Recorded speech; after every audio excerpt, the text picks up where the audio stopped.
Hello, everyone, and welcome to Slash Film Daily. Today is Thursday, April 4th, 2024. On today's episode of the show, we're going to have a conversation about the new Netflix series Ripley. My name is Ben Pearson. I'm an editor at slashfilm.com, and I'm joined on today's episode by Slash Film editor and chief film critic, Chris Evangelista. Hello. All right, Chris. I thought it might be good for us to sort of format this conversation in like a non-spoiler section in the beginning, and then we'll get into spoilers a little bit later on, just to give people a bit of an idea of like our general thoughts on this and whether or not we think it's worth watching. Before we get into this actual new Netflix show, though, I wanted to ask you about your relationship to the movie, The Talented Mr. Ripley, and also Patricia Highsmith's novels, which are the subject matter for the source material for these adaptations. So have you read those books, and what's your relationship like with the Talented Mr. Ripley movie?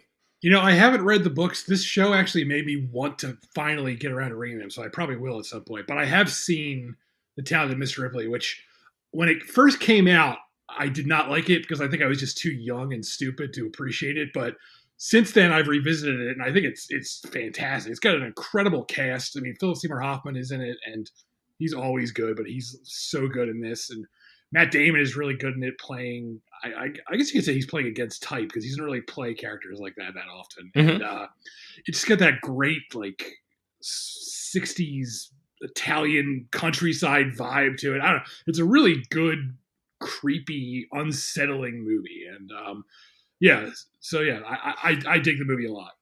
I have not read the novels either, and similarly, this show definitely made me want to. I wonder if it was just like spending more time in this world and sort of maybe being opened up to the possibilities of what the novel might contain.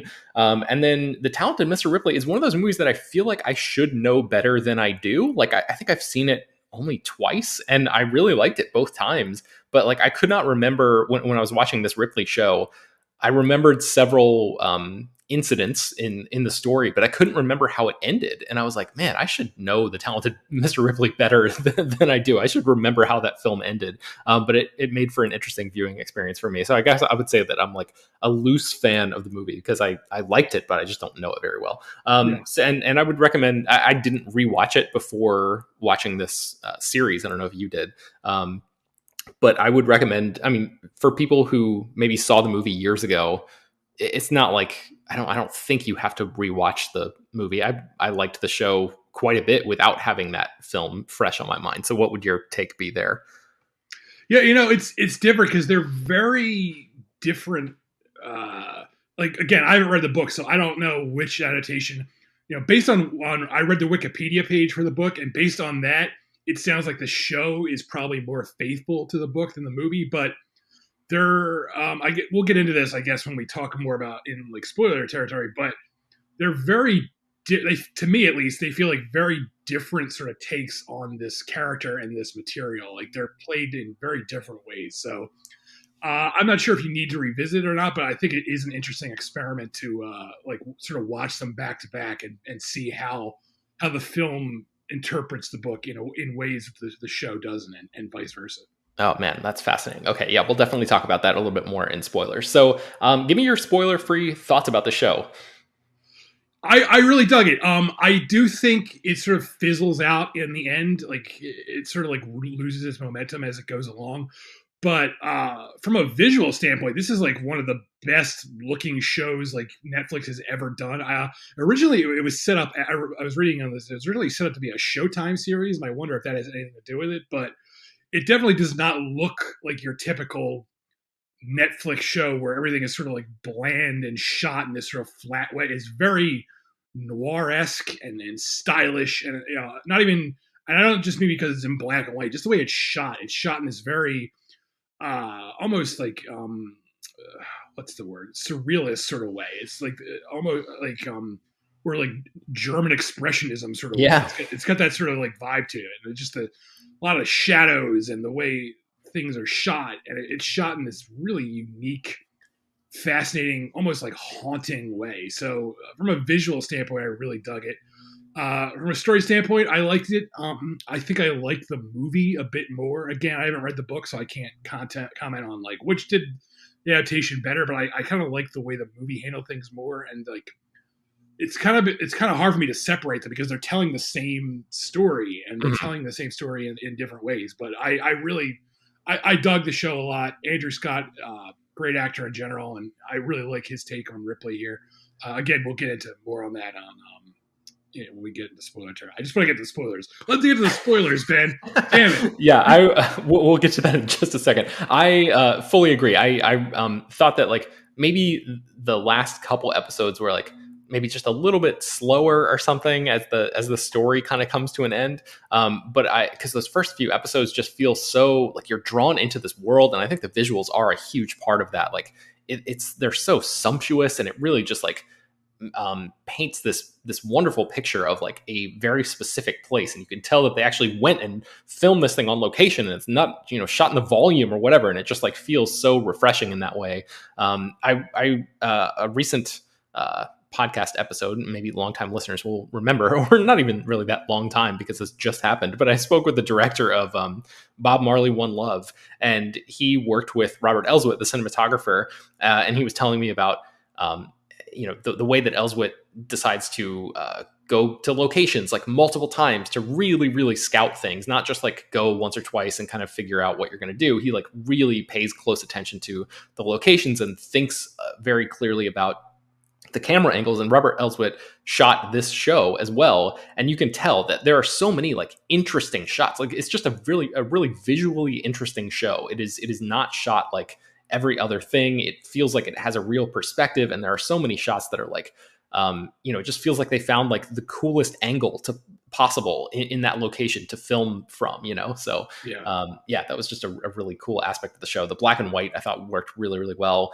even in a sort of far-flung like exotic location like Italy. It has that it's still like really beautiful cinematography. At the very beginning I was like, oh man, there's going to be a whole show about Italy and we're not going to be able to see the colors of it. Like that's kind of like the look of it is what I think of when I think about the movie, because it's just so distinct and those colors are like so they pop so well. That I was a little worried about the black and white, but I actually think it works really well here because it's just a different kind of beauty, like it's still gorgeous to look at. It's just it's different. I spoke with Steven Zaillian.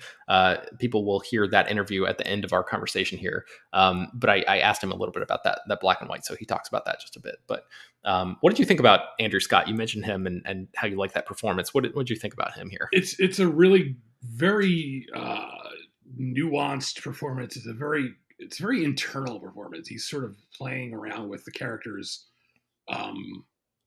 Almost like a lack of humanity, sort of in a way. And again, we'll get into when we talk about the spoilers, we'll talk about that, about how it compares to the movie and stuff like that. But it's a very cold sort of performance, which I found like a really interesting take on this character. Because all my reference to the character is the movie, and I found that I guess this isn't even a spoiler, but the movie version he seems like really pathetic, and he's also driven by like sexual sort of urges. Like the movie is very homoerotic in a deliberate sort of way that I found the show is not at all. The show almost like downplays the sexuality, I felt. Mm-hmm. Yeah, me too. There's even like I can't remember the exact line, but there's a part where the characters are talking about Tom Ripley, and they basically say like he's too weird to have any sort of sexuality to him, sort of. Yeah, that's sort of like the way Andrew Scott plays the character, in that he's not like attracted to the Dickie Greenleaf character. He just wants to be him. He doesn't actually find him like sexually attractive. And I found that like a very interesting way to play that character, that he plays him like he's playing him as like almost like an alien, sort of like from another planet, like just inhabiting, like a pod person, if you will. It's like inhabiting this human form. And that's why he's so good at being a con artist, because he doesn't really have like a sort of unique humanity to him. So I found that like a really fascinating way to play that character. Yeah, I was thinking kind of like a vampire, where he just like wants to consume this guy's essence. But I think you're right. I think an alien is a better metaphor there, because he really does, like, especially in that scene where he dresses up, and this is not really a spoiler, but he wears Dickie Greenleaf's clothes at one point. And that is, just the way that he kind of talks, where he like talks to himself almost as different characters. It's like he's putting on these personas and wearing them like costumes or something in a way. So really fascinating stuff there. Okay, let's just go ahead and get into spoilers now. So this is the final warning for people who have not watched all of the show. It's on Netflix right now. The entire season, I think it's 8 episodes total. It sounds like Chris and I both agree that it's definitely worth your time, worth watching, even if like the ending maybe slows down a little bit. So, okay, spoiler heavy section here. I was hoping that you could sort of walk me through some of the differences between the movie and the show, because like I said, I don't really remember the movie super well. So what were the biggest things that jumped out to you? Yeah, so for the most, like the first few episodes is almost identical story-wise, but again, like I said, like the Tom Ripley in the movie feels a lot more sexually driven than the Tom Ripley in the show. And again, I don't know how that compares to the book. I mean, the book was written in like the 50s, so I doubt it's like overtly sexual to begin with, but but the character in the movie is a lot more pathetic. He's a lot more of a Weasley sort of loser, I feel like, and I didn't get that from Andrew Scott's performance. Like, even though he's pathetic in his own sort of ways, he's not pathetic in that sort of way that Matt Damon plays the character, where he's like he almost like stumbles into becoming the con artist that he is. And so that's really the sexuality is like the biggest difference to me on both based on the show and the movie. I don't know, like you said, you don't really remember the movie that well, but I don't know if you picked up on that too. Yeah, I think it's just the way that Scott plays the character. It's almost like he's not a great con man. He's not a great criminal. He's not great at this thing that he wants to do, which is basically like subsume everything about Dickie Greenleaf and like absorb his life into his own and take on his own thing. He kind of like bumbles and stumbles his way through things. Like he gets backed into corners and makes like what he conceives to be the only decision that he can, seemingly without really thinking about the consequences too far in advance, and then is kind of like confronted with like, oh shit, I've done this. Now I've got to figure out a way to, figure, either like pave over this lie or create a new series of lies to pave over the ones that I just told, or like bury a body or whatever the case may be. And just watching Scott sort of watching the wheels work behind his eyes as he tries to figure that stuff out is really fascinating. And the show itself is super methodical. Like it does not just jump away. And I talk about this with Steven Zaillian a little bit too. So I apologize for repeating myself, but it does not really jump away and like, kind of hand wave away developments in the plot. It really like stays with you and or stays with these characters rather, and like forces you to watch them go through every single, component of making a decision and like all of the consequences that play out from that. So yeah, it's really interesting in that way. It's a show that shows how hard it is to get rid of a dead body. It's not, I thought it was like my favorite part. There's like 2 separate incidences where Tom Ripley kills someone and then has to like get rid of the body or get rid of like the evidence. And both instances unfold in these really long, they're not even montages, they're long sequences where he's like doing all this work to like cover up the blood or sink a boat or move a body. And it's like, I could never do this because man, it's exhausting. I mean, yeah, like not even on a moral level. I'm just like, oh my God, just like Jesus Christ, it's so much work to get rid of a body. I would give up halfway through. I'd be like, I can't. I would like throw the body out a window and be like, all right, I'm done with this. I hope no one finds that body. The cops would just look up and point to you, and they'd be like, "There's the man that did it, right there." He did a terrible job covering this up. Yeah, man. The scene where he's like putting all those rocks in the boat, it just like seemed like it took so long for him to do that. So yeah, it's very, like you said, it's very methodical, and it's I found that fascinating the way it doesn't like. I guess that's sort of like what you can do with a TV show too. You can take your time and show, like the movie does the methodical things too, but the show does like, it takes it to like the nth degree where it's like, oh my God, this is a lot of work, and he's going through all this work. And back to the differences too. I also like, I haven't seen the movie in a while, but I don't remember the police investigation being like a really big part of the movie. It's almost like it's like very briefly touched on in the movie as far as I remember. In the show, like it introduces a whole new character in the last, like the back like 3 or 4 episodes. Yeah. And it's like the detective and he's investigating and he almost becomes like the main character. And I actually feel like those are like the weakest episodes of the show because I'm more interested in Tom than I am in, even though that actor, I don't know his name in front of me. I think the actor does a really good job, and he has a really cool way of delivering lines and stuff like that. But I found that character like I don't really care about this detective guy that much. Interesting. Okay, yeah, I actually really liked him because I was so like ready for Tom Ripley to meet some sort of comeuppance. So I was like immediately on this detective's side, in terms of like,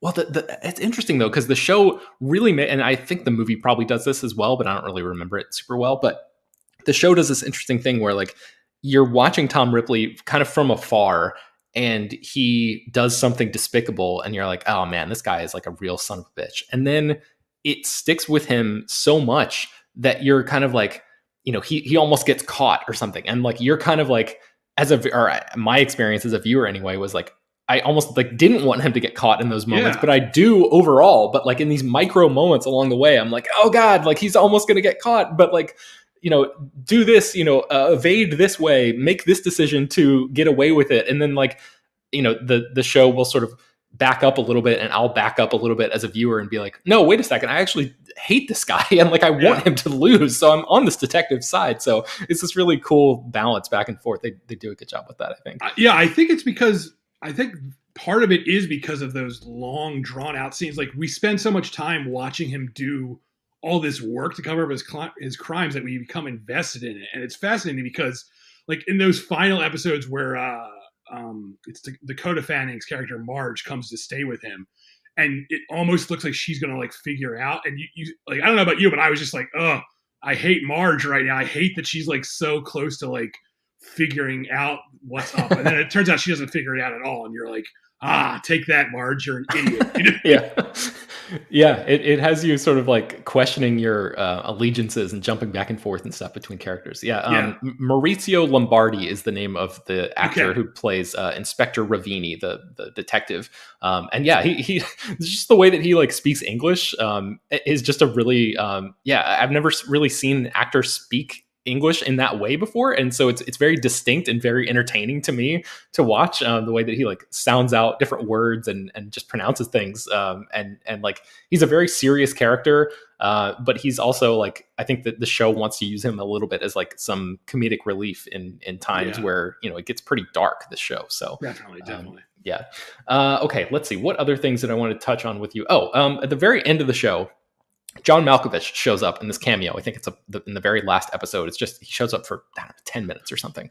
And he's like this kindred spirit to Tom Ripley. He's like, seems to be some sort of fellow con man who gets him like a new identity. And that's kind of like basically how the show ends, or very close to how it ends. And I was like, that's weird. That was John Malkovich just showing up for a minute. That was an odd little bit there. And then I saw somebody on Letterboxd watch a movie called Ripley's Game, which came out in 2003. And I'm like, I've literally never heard of this. I don't have any memory. Like typically, even if I didn't see a movie, I have some sort of awareness of it, especially from that period where I was like in high school going to the movies all the time. And I just like have no awareness whatsoever of this movie called Ripley's Game, which is another adaptation of a Highsmith book or a Highsmith story in some way, where John Malkovich plays an older version of Tom Ripley. So I guess that casting was just a sort of callback or like a nod to that. Have you ever seen Ripley's Game? I actually have seen it. I don't remember it, but I have seen it. And also, I was looking on the IMDb trivia page of The Talented Mr. Ripley, and it says on there that John Malkovich came really close to directing an adaptation of The Talented Mr. Ripley before. Like he before there was actually a version in the 1960s called Purple Noon. Purple Noon is the Prince movie. Purple Noon. And John Malkovich was supposed to direct the American remake of that, and he never got around to doing it. He never got so for some reason, for one reason or another, he's always been like circling this property. And I feel like, I guess like he heard they were making a new Talented Mr. Ripley, and he was like, God damn it, I have to be in this. I must be part of the Talented Mr. Ripley. Yeah, he's just like a big fan. He just like forces his way in. That's awesome.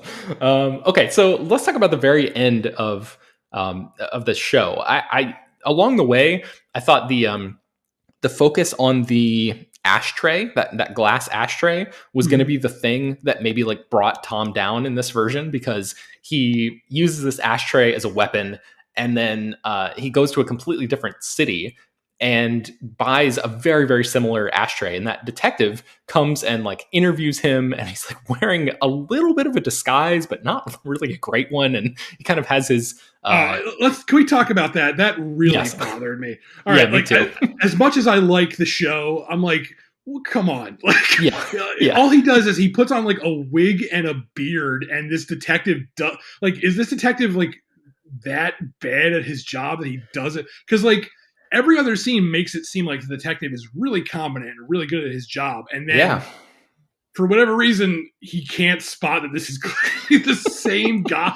Like I know where there's supposed to be like a certain level of suspension of disbelief or whatever, but that really bugged me. Like he doesn't like put on like a fake nose or something. Like he looks exactly. He doesn't even like change his voice. He's like doing the same exact. Yeah. Andrew's doing the same exact normal voice that he uses as Tom Ripley, and it's like, come on, this is.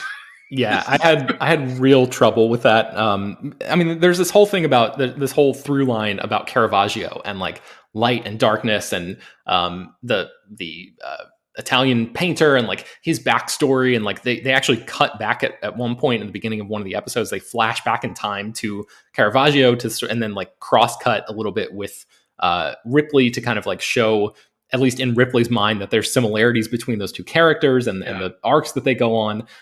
So I liked all of that stuff. I'm like the motif, that runs throughout, where they like are constantly looking at Caravaggio paintings and all of that. But he uses that in this moment that we're talking about as inspiration for how to get one over on this detective by like closing the blinds in the room and like trying to create this half dark, half lightness on his face to sort of hide his identity or whatever. And I was just like, this just doesn't make any sense. Like this man would absolutely recognize like these beady little weasel eyes of pure evil that are staring directly into his soul that he encountered previously in a different city. He would absolutely recognize this guy, no question. So. And it's like, it's super convenient that the detective like doesn't try to like shake his hand or anything. He never gets close enough to like they're sitting at like a distance, and it's just like, man, I try not to get hung up on these sort of things. Like I'm all for suspension of disbelief, especially like in entertainment and so like, but it's like, man, that really bothered me. It simply must be commented on. Like, I'm right there with you. I try not to, but like this is so egregious that like we had to talk about it. So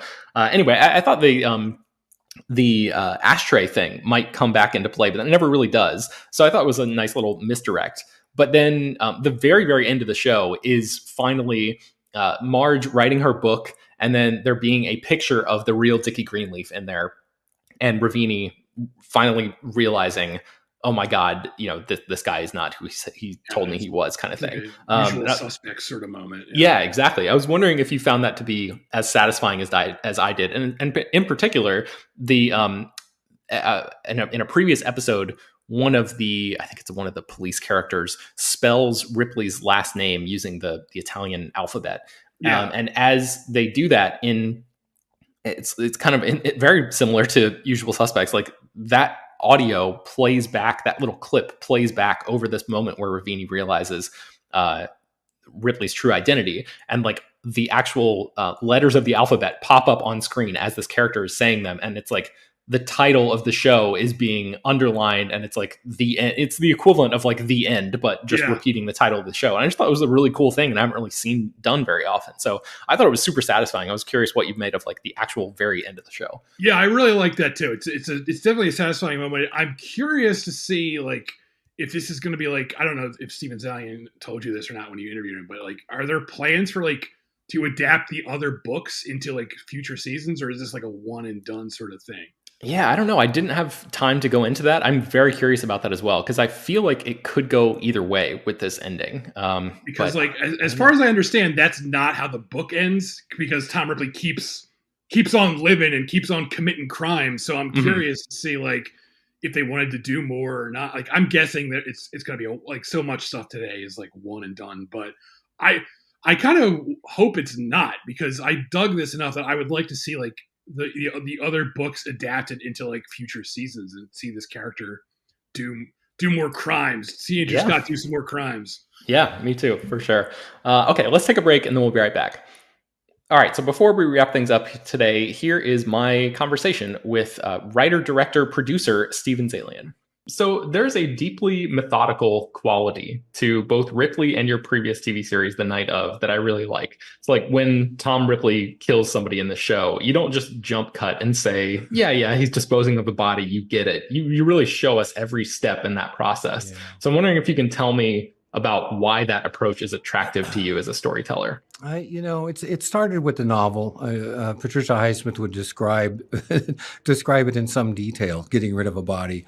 And I was just kind of became fascinated with this idea that, it's easier to kill somebody than it is to get rid of the body. And, you're on a fourth floor apartment, or even as something as simple as being in a boat with somebody, you think it's going to be easy, but it's not.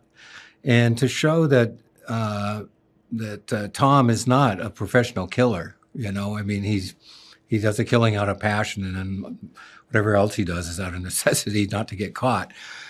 But I thought this is a great opportunity for like visual storytelling. There's no dialogue. How exactly would you do this? And I just like shooting all the details of that and showing he doesn't know what to do next, so we're seeing him think about it. We might be imagining what we would do, and then we see it play out. So speaking of the visuals, you shot this series in black and white. Was that a thematic choice? How did that come about? Basically, it was thematic to the extent that I imagined when I read this novel in the first place that it was a film noir story, and that it lent itself to black and white, and that's how I imagined it when I read it. And then to do it allowed us to show Italy in a way, and New York, in a way that wasn't, kind of a sweet little colorful postcard. It was kind of a foreboding place for a foreboding story. Did you have any film noir influences in terms of the visuals? Any movies that you looked at to try to, emulate anything? I didn't really look like in preparation for it. Of course, I've seen a lot of them, but no, I think they were just in my mind as a genre as opposed to anything in particular. Mm-hmm. You've had the opportunity to work with some of the best directors in the world, but in general, Hollywood doesn't always treat writers particularly well in terms of like being able to visit sets and things like that. So I was wondering if you were able to absorb any specific directing tips or tricks from the time that you may have spent working with all of those top tier filmmakers over the years. Yeah, I've been really lucky in that regard. Yeah, to the extent that the directors that I've worked with, for the most part, I'd say like 90% of them, they like writers and they like having writers around. So I've never been, not invited to a set. And this started with the first film that I did, which was called The Falcon and the Snowman. John Schlesinger was one of those directors who loved writers so I was there every day he was shooting. So I'm sure I absorbed stuff from him. And, but a lot of times I don't go to the set. It's sort of like I've done my job as a writer. These are great directors. I'm there if they need me, but if they don't, it's up to them at that point. Mm-hmm.